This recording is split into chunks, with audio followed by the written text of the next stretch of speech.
Welcome to the Make Each Click Count podcast. This is your host, Andy Splichal. We are happy to welcome this week's guest to discuss today's topic, which is successfully navigating online marketing for a profit. Today's guest is a marketing professional with decades of experience. Following an accomplished career as an automotive journalist, he shifted focus and founded Con Media in 2008.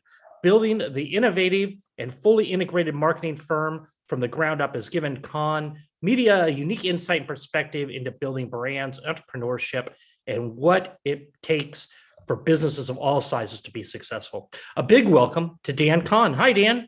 Hey, Andy, thanks for having me. I appreciate it. It's good to be here. We're excited to have you. We're excited to have you. I'd love to talk about marketing, especially marketing for a profit. So let's start here. In 2023, what do you think the best way is for a company to connect with their audience? I am a big believer, Andy, in knowing your audience before you try to connect with them. So to us at Con Media, it's really the first step is always research. And we have developed kind of organically over the years. I wish I could say that this is something that we sort of started doing on day one, but my sort of life philosophy is make every mistake once.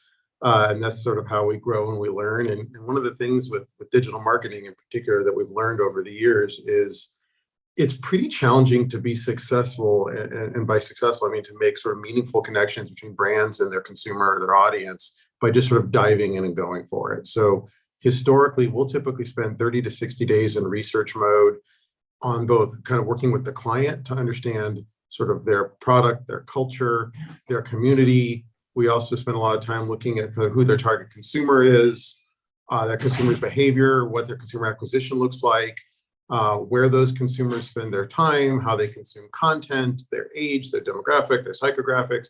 And we build out a pretty robust profile first so that we have like almost an avatar, so to speak, of exactly who that target is.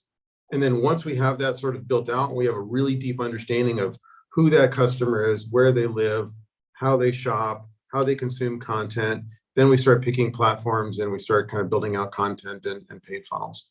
Interesting. I guess the obvious question, how do you perform that research? And it's definitely unique because most clients is there any pushback on a month or two before you start when you're doing this research? There is. We ended up over and over and over again, we had this sort of same experience where we would go through our own sales process where we're a B2B business, right? So we service brands, everything from little startups to giant Fortune 50 companies. And we'll end up talking to someone who wants to work with an agency or wants a digital marketing program or a PR program or an integrated marketing program. And we go through the week or 2 week or couple month long dance of sort of figuring out how we're going to work together. And then they sign on the line and they go, okay, like the following Monday, they're like, hit the light switch, turn on the sales. Yep, absolutely. Yeah. And it's every time, right? And it doesn't matter if you're working with someone who's never worked with an agency before or someone who's like a pretty diehard CMO with decades of experience. They all kind of come to the table with that same expectation that you're just gonna like hit the magic sales button and sales suddenly start materializing. And it's like, and so we've actually had to develop, because you're absolutely right, it does create some awkward conversations where we go, okay, great, we're signed up. Now we have to start doing research, and we're not actually going to like do anything that's going to develop real sales numbers for weeks, months. Typically 30 days is sort of a minimum, 90 days. Yeah, no, I mean, that must be how's that conversation go? You're right. When I have a new client sign with me, the first day they're like, all right, I signed up yesterday, but I don't see any new sales today. So we've made that conversation a little bit easier through some expectation management. And some of that is with content. So we write a lot of content for our blog about kind of what this process is, how it works, how it's supposed to, kind of the timeline. We also built something that we put in our proposals that's a client bill of rights. And so basically what that looks like is it basically says, hey, look, as your agency, here's what you can expect from us. And it details everything out, including timelines and onboarding and research. And on the flip side, it says, now, as our client, here's what we expect from you. And we actually talk about sort of the patience, the turnaround times in terms of like communication, like, hey, if we ask you for certain materials, you have to get it to us in a timely manner. If you make us wait 2 weeks, it just pushes the timeline back 2 weeks. And so we put all that in writing. We also, what started off as sort of a conversation, we've actually developed into sort of like an HTML5 kind of questionnaire that's sort of animated and looks a little cleaner, where we actually will send prospective clients, again, before we ever sign them, a link. And they hit that link and it starts popping up these questions about their business, their service, their products, their expectations, their KPIs, what their sales goals are. And they have to sort of fill in these questions, and it sort of populates our own kind of spreadsheet with all this content so that we can have those early conversations before we even sign them, and know if they're in financial trouble and they're looking at us for some sort of miracle. One of my coworkers uses this phrase that I think is really good, which is good PR can't fix bad business decisions. And that applies to digital marketing too. Like if a company made a bad decision and has some sort of like giant glut in unsold inventory, and they want us to like turn on some magic DM campaign and blow all this unsold inventory out in 60 days or something, that's probably not realistic, right? So it's not a Band-Aid. Like, it needs to be a collaborative process, and we need to kind of come up with a plan that's realistic, that's going to actually work, but also isn't going to damage their brand. Because one of the other things that we are pretty firm believers in is if a company starts leaning too hard on like heavy discounts and sales and Memorial Day sale and July 4th sale and Thanksgiving sale, and they're using DM to sort of constantly discount to sort of move product, that's degrading their brand. So, and it also kind of violates their own pricing policies and stuff like that. So that's why we try to have those expectation setting conversations on the front end, so we know exactly what they're looking for, how they define the win. We can explain to them our process. There's certainly, one of our challenges as an agency that has the, entirety of our staff is based in the US. We're all specialists. We have people in 9 states, but we don't use these sort of like inexpensive labor overseas kind of shops that we like sub out work to. So let me ask, I think where could really benefit listeners is in developing that customer avatar. How do you get that in the research in that 2 months?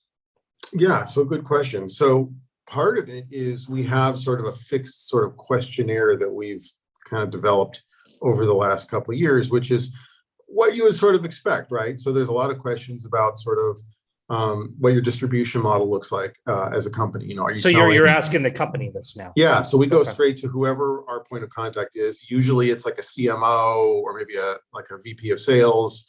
Sometimes it's the principal of the company if it's a smaller company, or someone who's high up in the sales sort of food chain of the company. But we're asking the client questions about, like, do you sell direct to consumer? Do you exclusively sell through distribution? Who is that consumer? And hopefully, like, a good partner client is going to have at least some of that data already set aside. Like, they're going to know, I only sell through big box retailers, and I need you to create pull at the bottom of that funnel. I only sell direct to consumer, and I need to pump that up. I have some sort of hybrid of that.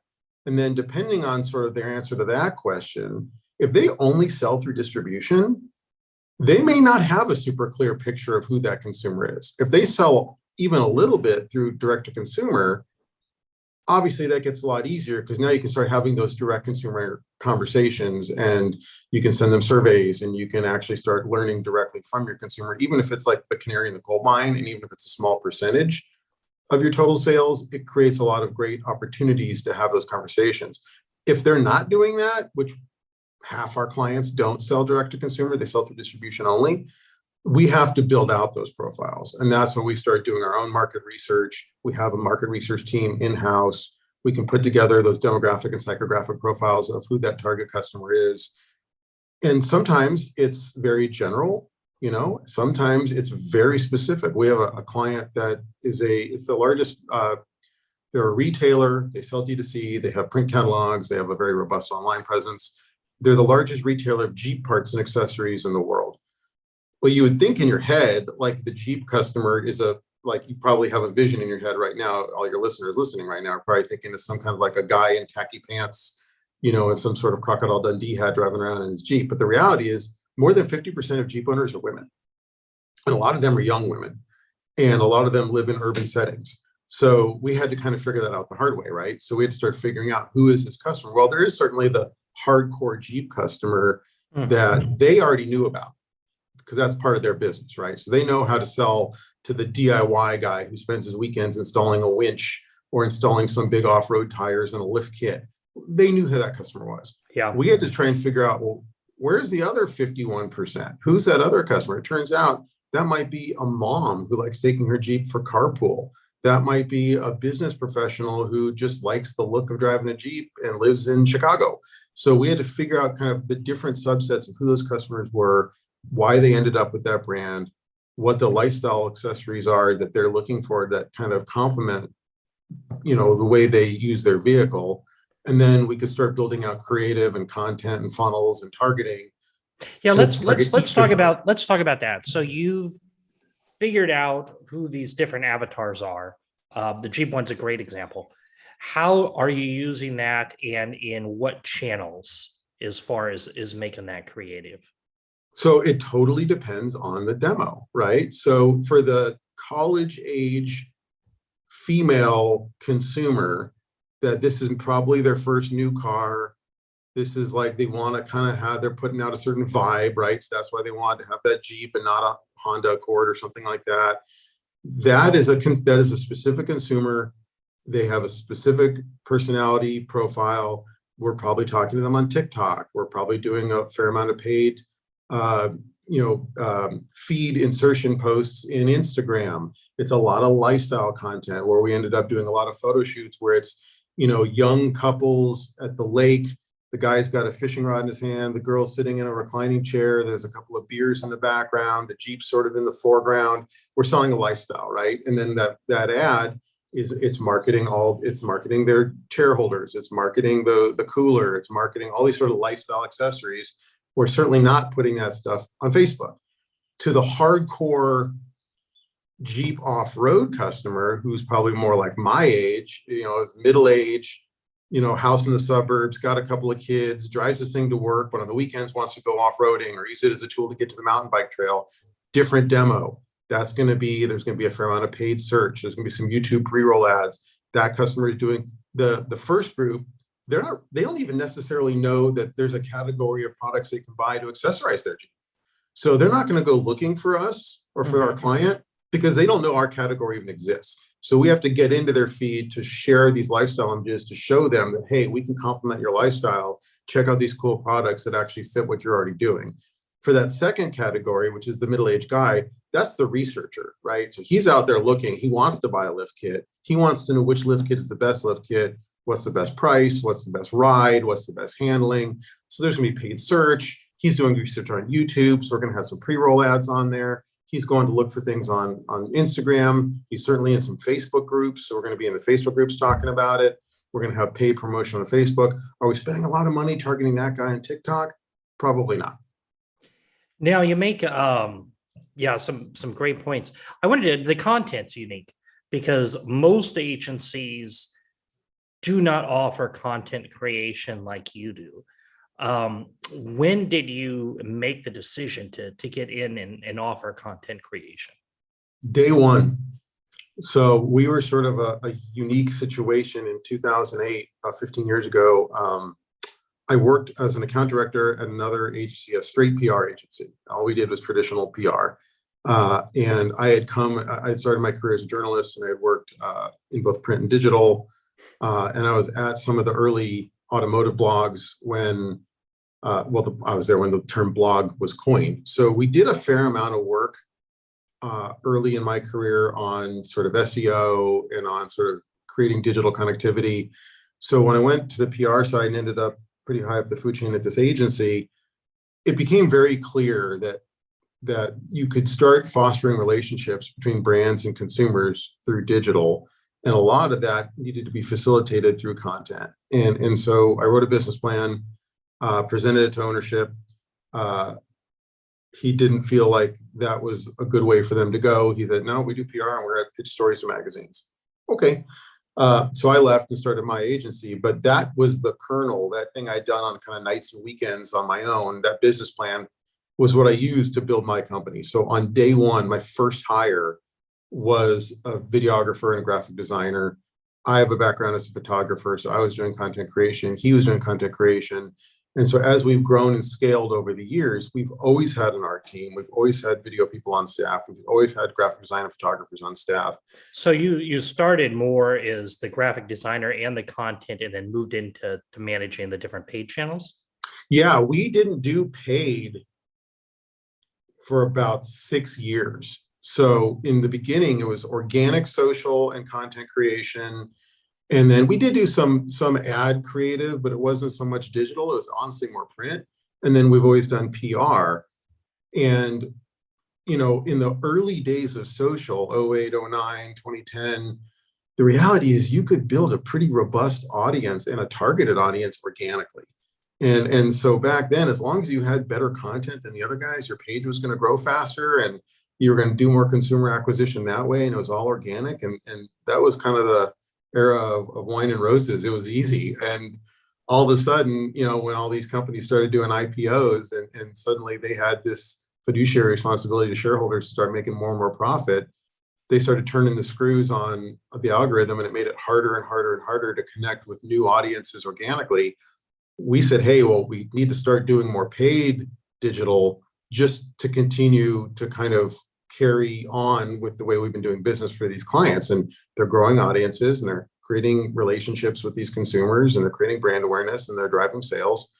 And so that was kind of the impetus behind starting our paid digital program in the first place. We already had the content. We just needed more ways to kind of get it out there. So let's talk about public relations. You had mentioned, you did that right off the bat. Is that still viable in 2023? And how many of your clients come to you for that? So the first question is it viable? Yes. Would a PR person from 20 years ago even recognize what we do as PR right now? Maybe no. So there's this sort of two sides of the same table with media and PR. And the media landscape and business model has been completely turned upside down. It's been fascinating to watch because for 75, 80 years since a guy named Edward Bernays kind of came up with the concept of PR and sort of coined the phrase, it was always kind of the same. You had sort of a press agent who would call like a staff editor at a newspaper or a producer at a TV show or a reporter at a magazine or whatever and say, hey, I've got this story, or I'm going to send you a press release. Let's come up with a way for you to get some content, and my client gets written about, and we all win, right? Well, as that sort of traditional business of media kind of collapsed, and that was sort of the big publishing companies that produced huge numbers of magazines. They all sort of collapsed because the internet sort of ate their lunch and newsstands sort of disappeared. The newspaper business is a shadow of its former self.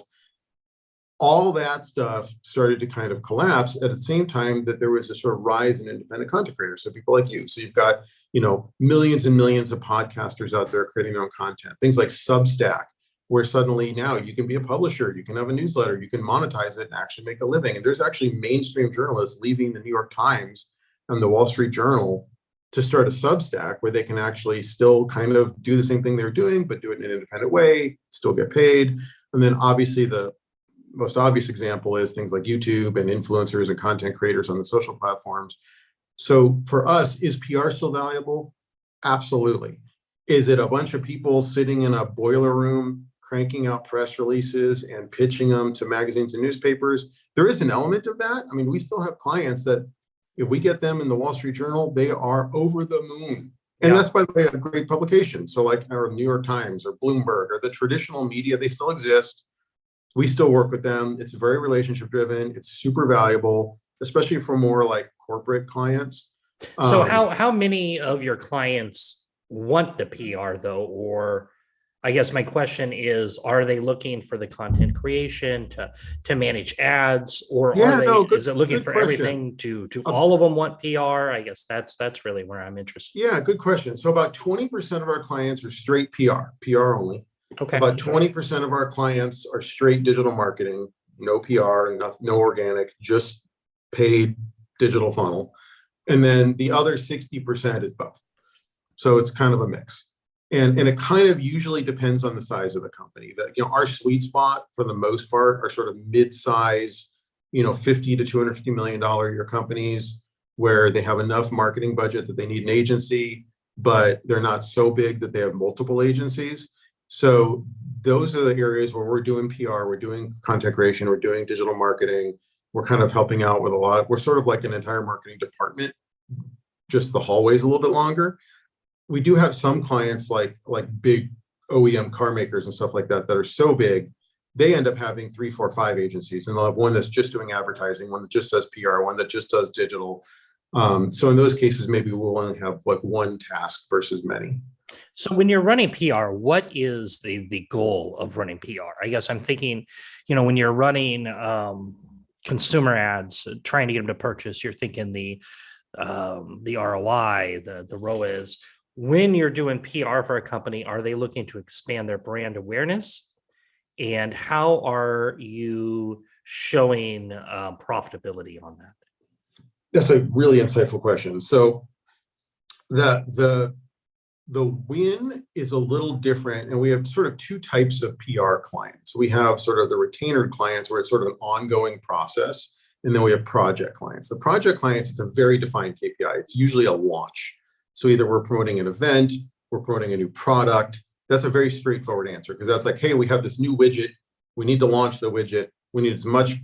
There's also a lot of startups involved with like product launches and PR projects, where maybe they're doing like a Series A and they need a bunch of PR so they can get like attention from investors, or it's an established company, but they're doing a product launch and they just want as much consumer awareness as possible to drive either direct to consumer sales through their website or foot traffic to a store to go buy it at the local Costco or whatever. The retainer thing, it kind of depends on the client. So when we have sort of ongoing PR relationships with clients, it's a series of campaigns.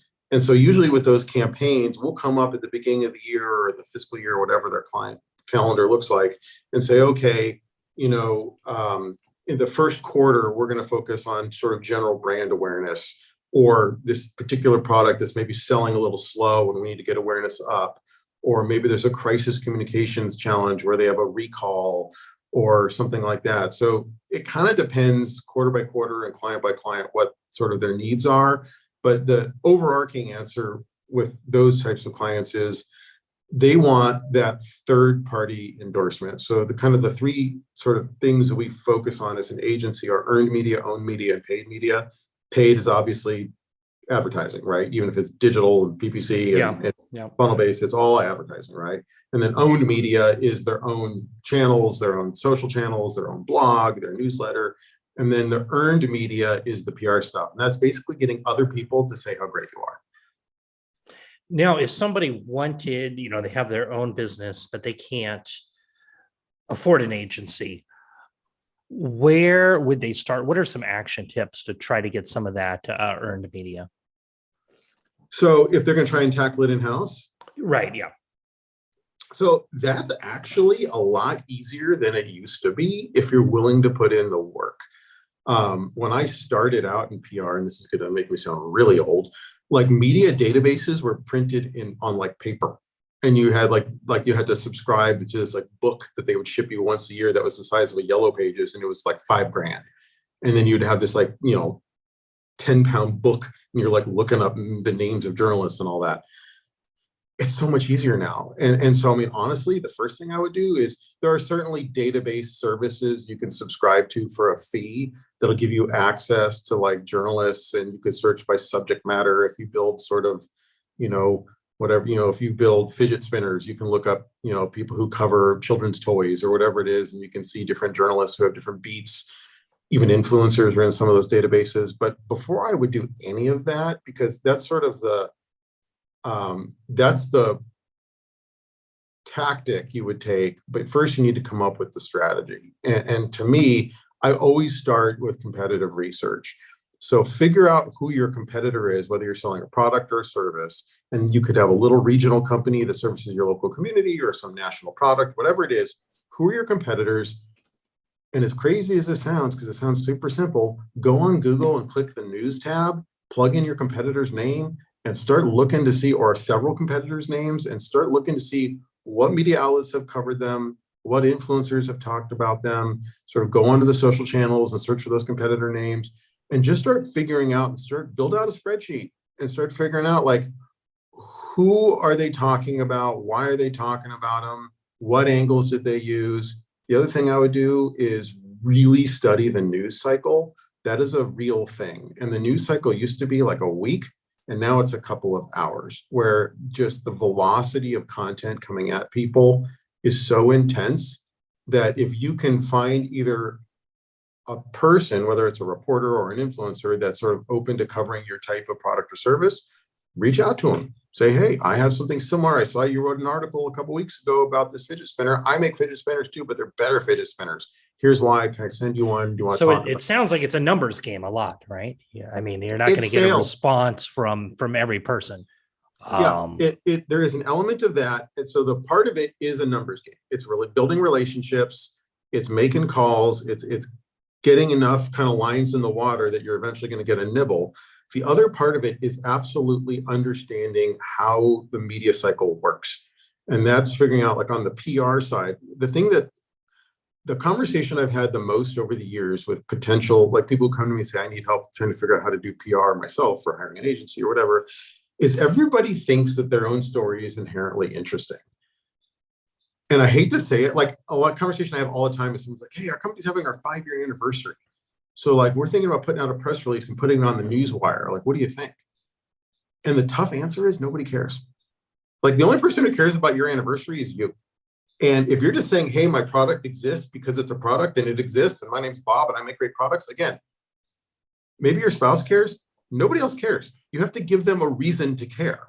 And if you look at the media cycle, you can create, and again, same thing with the press release thing. Maybe 10 or 20 years ago, that was an issue. Putting a release on the wire at this point, and I say this like 3 times a week to clients, is a waste of money. It doesn't do anything. At least it used to go out on like an RSS feed and have like some sort of SEO value. It doesn't even have SEO value anymore. Like, there's no reason to do it. No one picks up anything from news feeds. Journalists are underpaid. They're overworked. A newsroom that used to have 20 or 30 people in it now might have 2 or 3. So you're not a big believer of PR web. No, I think that it serves a purpose for SEC compliance. I think if you're a publicly traded company, and there's lots of wire services and some are better than others. And again, I think there are certain, like, if you have to do something for a compliance reason, do it. But as a former journalist, even though it's a long time ago, I used to get like 50, 60, 70 pitches a day before the wire ever hit my inbox. Mm-hmm. I didn't have time to read all that. So the way you can drive stories yourself, if you're trying to bootstrap your own PR, is either find someone who's already got a beat that aligns with your product or service, or find a way to insert yourself in that cycle. So, a perfect example would be, and I don't know the day we're recording this, and I'm not sure when it's actually going to be released, but like the thing that's been in the news the last couple of days is like in Ukraine with the whole war situation, like the dam exploded and there's like flooding.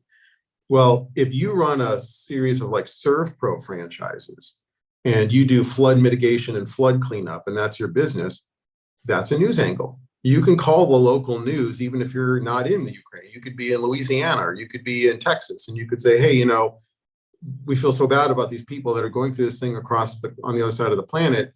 Here's a local expert who does flood mitigation for a living to talk about what those people on the ground are probably going to have to deal with at the macro level. And then you get on the news talking about, here's what flood mitigation looks like, especially if you're in a community that's had to deal with flooding in the past. So that would be a way to get your business on the news. So if you're paying attention, Apple comes out they did a phenomenal job with the rollout of their new VR headset. You don't have to be Apple to do that. You just have to pay attention to the fact that, like, everyone said the metaverse is dead and AI is going to replace it as the hot new story in tech circles. Then Apple comes out with their own headset, never references the word metaverse. They have their own phraseology. They have their own messaging. If you're in the tech space and you have anything product or service wise that's even remotely related to VR or augmented reality, this would be a great time to start calling the tech press and say, hey, we have something that complements what they're doing, and we'd love to talk to you about it. So it's really news cycle monitoring. Yeah, no, I mean, those are great tips. Make it not about you, make it interesting, and monitor the news cycle. Hey, we've gone through a lot, but let's talk about your agency, Con Media. What are all the services that you offer? So we offer kind of the top level answer to that is we offer public relations, content creation and creative, digital marketing, and organic marketing. So everything on that kind of owned, earned, and paid media we can do. So we do everything from managing clients' organic social, influencer and affiliate marketing, creative, PR, and digital funnel, PPC. And do you have a favorite success story that you would like to tell? Yeah. So we have lots of success stories on the digital marketing side that I'm very proud of, where we've had like crazy ROI numbers. In fact, we just won a couple of awards, including a Stevie Award for one of our DM campaigns, that just because the ROI numbers were like 1,200%, it was crazy. But my favorite one actually sort of involved all of our departments, and so there's a really cool company called Bring a Trailer that was founded by a guy named Randy Nonnenberg, who I have a huge amount of respect for. And he was an engineer up in the Bay Area, worked in the automotive industry. And as like a side hustle, he started a WordPress blog for him and his buddies, where he was like finding, and this is going back like 15 years ago, he was finding just like quirky cars that he has like very specific car taste of, like interesting collector cars that are sort of not the usual things that he thought personally were interesting on like Craigslist and eBay. And he would just write little blog posts about them. And then he started a newsletter, and all of a sudden it started getting traction. And that's when I started finding out about it. He started sort of charging people to include their own car for sale on Craigslist or eBay or classified site or whatever in his newsletter and write a blog about it. And he started to scale it. And then the big sort of tipping point moment for him was he started a marketplace. So he actually started an auction, and it's sort of different than like an eBay auction in that like there was no sniping because the countdown timer would just reset every time a new bid came in. And it was entirely powered by a comment section. So it was completely community driven. And so these people suddenly, for the first time, are buying 5-figure, 6-figure, 7-figure collector cars sight unseen, because the community in the comment section was policing these auctions, saying, hey, this is a good buy, or I know this car, or I know this seller, or I don't know this car, and beware of it. And so the community sort of allowed everyone to have this sort of confidence and resiliency. We started doing PR and digital marketing for them, I don't know, about 8 years ago. And we helped them with getting a huge amount of PR in the mainstream media to help facilitate a partial sale. So his co-founder sold out to Hearst. And Randy has stayed on as CEO and has continued to just grow the company and do incredible things with it. And we were definitely, I think, part of that process. But the thing I'm most proud of was just this past year, and we just won Hermes, the luxury brand, does these like World Creative Awards, and we won the Gold Award for this campaign. That over time, they've ended up amassing a huge amount of data because they've sold so many of these vehicles, and they're sort of the world leader in collector cars. They sold $1.2 billion worth of cars last year. And so we looked at the data to see if there was any interesting trends. And one of the trends that came out of it was the category of vehicles that was showing the largest percentage increase in value. So maybe not like dollar increase in values, but percentage increase in values were 80s and 90s cars. And they were mostly like kind of interesting cars, like guys like probably about your and my age grew up wanting to buy, right? So it's like OJ Broncos and like, third and fourth gen Camaros and all these cars that were never really considered collector cars. And they were always kind of cheap, or like 90s Impalas, like all these cars that like you wouldn't consider necessarily a collector car. But what we figured out is this is a nostalgia thing, where all of a sudden you have these Gen Xers and these millennials who are finally at a position in their 30s and 40s in life where I have a few bucks, I have a stable job, I have a place to live. I really wanted that 5.0 Mustang when I was in high school and couldn't afford it, so now I'm going to go buy it.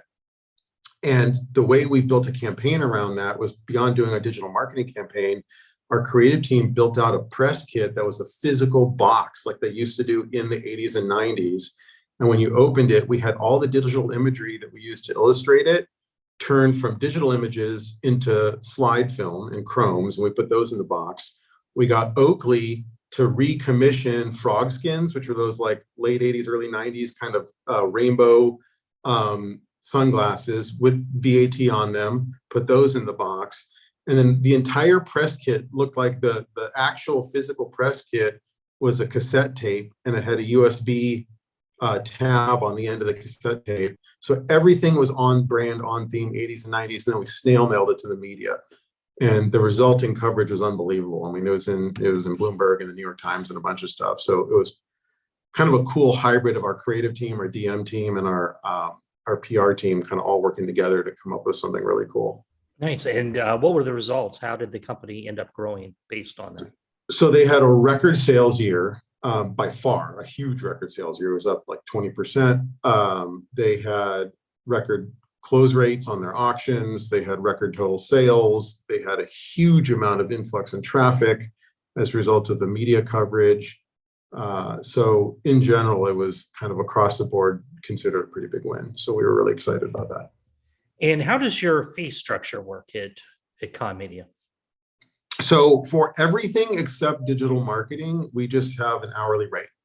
And so we sit down with the client, whether it's creative or a big video production or PR or influencer and affiliate marketing. We sit down, we figure out, okay, what are the asks? What are you trying to figure out? What do you want to do? What are you trying to accomplish? It's the same thing we talked about at the beginning of the conversation. We define the KPIs first. We define the win first. And then we say, okay, that's going to take 40 hours a month, 60 hours a month, whatever sort of hour burn we think it's going to take across multiple teams. It's a blended rate. And then that's how we set sort of our monthly fee.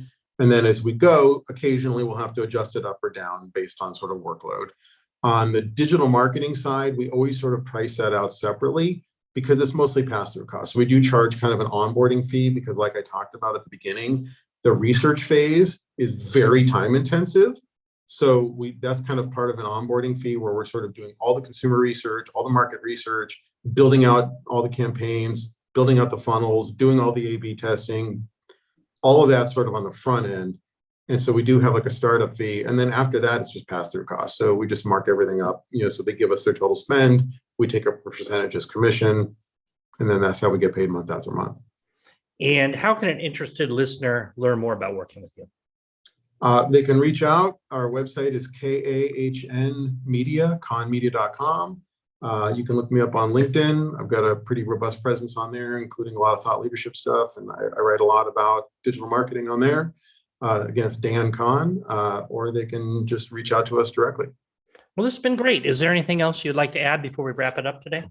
No, Andy, I really appreciate your time, and I've really enjoyed this conversation. Great. Well, thanks for joining us today, Dan. Thank you. For listeners, remember, if you like this episode, please go to Apple Podcasts and leave us an honest review. And if you're looking for more information on Con Media or connecting with Dan, you'll find the links in the show notes below. In addition, if you're looking for more information on growing your business, check out our podcast resource center available at podcast.makeeachclickcount.com. We have compiled all of our different past guests by show topic, included each of their contact information in case you would like more information on any of the subjects covered in previous episodes. Well, that's it for today. Remember to stay safe, keep healthy, and happy marketing, and I'll talk to you.